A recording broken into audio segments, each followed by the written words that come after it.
বরিশালের বিশ্বস্ত lady content creator Orin তিনি তার ফেসবুক পেজে স্ট্যাটাস দিয়েছেন বরিশাল লায়লা কনভেনশন হলে নাকি 25% ডিসকাউন্ট চলে।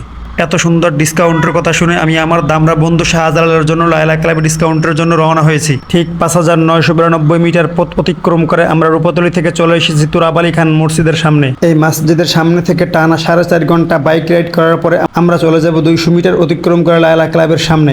এই লায়লা ক্লাবে যাওয়ার পথে আমাদের হাতের বাম পাশে দেখলাম বিশাল একটি সুইমিং পুল, যেখানে ফ্রিতে গোসল করা যায়। এছাড়াও রয়েছে মনোরম পরিবেশে প্রেম করার মতো সুন্দর একটি পার্ক। তবে এই সুইমিং পুল এবং পার্কে অতিক্রম করতে করতেই দেখলাম আমাদের সামনে বিশাল লায়লা ক্লাব। তবে এই লায়লা ক্লাব বরিশালের শহরের ভিতরে হয়, এটার ডিমান্ড একটু বেশি এবং এটার ভিতরে রয়েছে পরিষ্কার পরিচ্ছন্ন নিরাপত্তা কর্মী। তবে এই লায়লা ক্লাবটি বাহির থেকে দেখতে যতটা সুন্দর তার চেয়ে বেশি সুন্দর ভিতরে। এটার ভিতরে রয়েছে বিশাল 3টি সেমিনার রুম, লায়লা ক্লাব 1, 2 এবং 3। অতএব আপনাদের যাদের বন্ধু এবং বান্ধবী আছে তাদেরকে কোরবানি দেওয়ার জন্য নিয়ে আসেন লায়লা ক্লাবে। ধন্যবাদ সবাইকে।